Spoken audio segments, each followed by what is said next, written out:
How to delete an email message in Mozilla Thunderbird.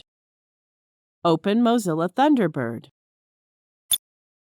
If you use POP, the email will be removed only from your Thunderbird email client and not from the mail server. But if you use IMAP settings, then the email will be removed from your Thunderbird email client as well as the main email server. Click on the email account to select it. Then click the inbox to see emails in the right pane.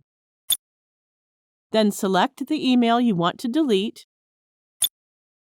You can delete the email by clicking this Delete button. You can also right-click on the message and click the Delete Message option.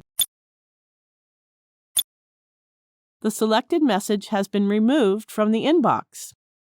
Thank you for watching.